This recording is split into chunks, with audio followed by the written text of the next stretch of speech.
बुलेटिनमध्ये महत्त्वाची बातमी। साताऱ्यामधून आता शशिकांत शिंदे यांना उमेदवारीची घोषणा करण्यात आली। राष्ट्रवादी काँग्रेसच्या वतीने आता शरद पवार गटाची यादी जाहीर करण्यात आलेली आहे। साताऱ्यातून शशिकांत शिंदे यांना आता उमेदवारी देण्यात आली, तर रावेरमधून श्रीराम पाटलांना आता उमेदवारी देण्यात आलेली आहे। राष्ट्रवादी शरदचंद्र पवार पक्षाच्या वतीने आता यादी जाहीर करण्यात आली। यामध्ये साताऱ्यातून शशिकांत शिंदे यांना लोकसभेची उमेदवारी देण्यात आली आहे, तर रावेरमधून श्रीराम पाटील यांना उमेदवारी देण्यात आलेली। आताची सगळ्यात महत्त्वाची आणि मोठी बातमी आपण पाहतोय। राष्ट्रवादी काँग्रेस शरदचंद्र पवार पक्षाच्या वतीने आता उमेदवारांची यादी प्रसिद्ध करण्यात आली आहे। यामध्ये साताऱ्यातून शशिकांत शिंदे यांना लोकसभेची उमेदवारी देण्यात आली आहे, तर तिकडे रावेरमधून श्रीराम पाटील यांना आता राष्ट्रवादी शरदचंद्र पवार पक्षानं लोकसभेसाठी उमेदवारी दिलेली आहे। तर आताची सगळ्यात महत्त्वाची आणि मोठी बातमी आपण पाहतोय। साताऱ्यामधून आता शशिकांत शिंदे हे राष्ट्रवादी शरदचंद्र पवार पक्षाचे उमेदवार असतील, तर रावेरमधून श्रीराम पाटील हे आता शरदचंद्र पवार पक्षाचे लोकसभेचे उमेदवार असणार आहेत।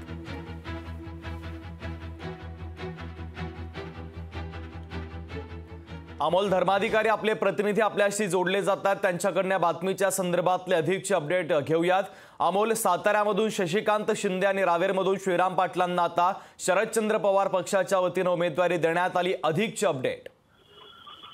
नक्की शुभम, आणि सातारा आणि रावेरचा जो तिढा होता तो अखेर सुटलेला आहे आणि काही वेळापूर्वीच राष्ट्रवादी काँग्रेस शरद पवार पक्षाकडून या दोन नावांची घोषणा करण्यात आलेली आहे। प्रामुख्याने आता सातारा लोकसभा मतदारसंघामधून आमदार शशिकांत शिंदे आहेत यांना उमेदवारी घोषित करण्यात आलेली आहे। खरं तर त्यांचं नाव सुद्धा आघाडीवर होतं, त्याचबरोबर अनेक नावं सुद्धा साताऱ्यामधून आघाडीवर होती, पण आता अखेर शशिकांत शिंदे यांच्या नावावर शिक्कामोर्तब झालेला आहे।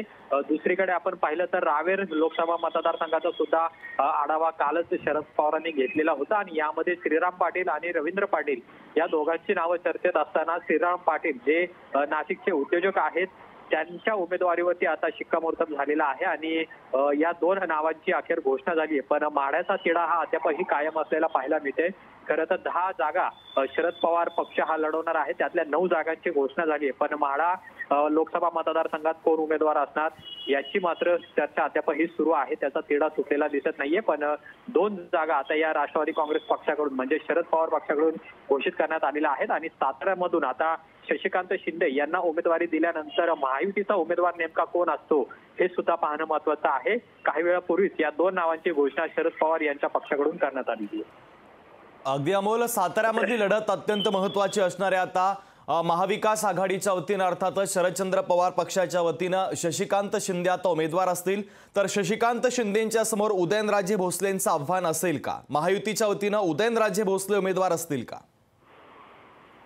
नक्कीच त्याची चर्चा अद्यापही सुरू आहे। अधिकृत घोषणा कोणत्याही प्रकारची झालेली नाहीये। खरं तर साताऱ्याची जागा ही अजित पवार यांच्या पक्षाकडे आहे, मात्र ती जागा भाजप लढवेल अशा प्रकारच्या चर्चा सातत्याने सुरू आहेत आणि तशी तयारी सुद्धा उदयनराजे भोसले यांनी सुरू केलेली आहे। पण आता साताऱ्याचा महाविकास आघाडीकडून शरद पवार पक्षाकडून जर शशिकांत शिंदे यांचं नाव समोर आल्यानंतर आता महायुतीकडून नेमकी कुणाला उमेदवारी दिली जाते हे पाहणं महत्त्वाचं आहे। खरंच शशिकांत शिंदे विरुद्ध उदयनराजे भोसले अशी लढत होते का हे सुद्धा पाहणं महत्त्वाचं असेल, पण आता शरद पवार यांच्याकडून हे नाव जाहीर झाल्यानंतर महायुतीकडून सुद्धा लवकरच हे नाव जाहीर होण्याची शक्यता आहे आणि यामध्ये उदयनराजे भोसले यांना उमेदवारी सुद्धा मिळण्याची शक्यता आहे। तसा प्रचारही त्यांनी सुरू केलेला आहे, पण या जागांचा तिढा आहे तो अखेर आता सुटलेला आहे, पण माढ्याचा तिढा हा अद्यापही कायम असलेला पाहायला मिळते। आता शरद पवार यांच्या पक्षाकडून शशिकांत शिंदे यांचं नाव जाहीर झाल्यानंतर महायुतीकडून मात्र साताऱ्याची जागा कोणाच्या पारड्यात जाते हे सुद्धा पाहणं महत्त्वाचं आहे। अमोल, खऱ्या अर्थानं सातारा हा शरद पवारांच्या प्रतिष्ठेचा विषय, कारण पावसातलं भाषण देखील अवघ्या महाराष्ट्राला माहिती आहे। उदयनराजेंचा त्यावेळेस पराभव झालेला होता, श्रीनिवास पाटील खासदार झालेले होते। शशिकांत शिंदेंसाठी पवारांचा जो साताऱ्याचा दौरा आहे, प्रचार सभा, त्या नेमक्या कशा पद्धतीच्या असू शकतात? खरं तर सातारा लोकसभा मतदारसंघ हा राष्ट्रवादी काँग्रेस म्हणजे शरद पवार यांचा गड आहे। त्यांच्या अनेक वर्षांपासून तिथं खासदार हा राष्ट्रवादी काँग्रेस पक्षाचा आहे आणि ज्यावेळेस आपण पाहिलं की श्रीनिवास पाटील यांच्या प्रचारासाठी शरद पवारांनी भर पावसामध्ये भाषण केलेलं होतं, ते भाषण आहे ते महाराष्ट्रभर गाजलेलं होतं। त्याचीच प्रचिती आता येणाऱ्या लोकसभा निवडणुकीमध्ये सुद्धा होतीये का हे पाहणं महत्त्वाचं आहे, कारण की कोणत्याही प्रकारे ही जागा आपल्याच ताब्यात असावी असा प्रयत्न शरद पवार यांच्या पक्षाकडून केला जाणार आहे आणि आगामी काळातही तशा पद्धतीची रणनीती आपल्याला पाहायला मिळेल. जर उदयनराजे भोसले हे महायुतीकडून उमेदवार असले तर शरद पवार यांच्या प्रचाराची रणनीती नेमकी कशी असते हे सुद्धा पाहणं महत्त्वाचं असणार आहे आणि इंटरेस्टिंग असणार आहे. कारण की गेल्या वेळेस उदयनराजे भोसले यांचा सुद्धा पराभव श्रीनिवास पाटील यांनी केलेला होता आणि आता जर महायुतीमध्ये उदयनराजे भोसले यांना पुन्हा उमेदवारी मिळाली तर कशा पद्धतीची लढत असणार आहे हे पाहणं महत्त्वाचं आहे. अमोल, महत्त्वाचे अपडेट बातमीच्या संदर्भातले पोहोचवलेले आहेत. तुर्तास धन्यवाद. लोकशाही मराठी ऐका, पहा, जागरूक रहा.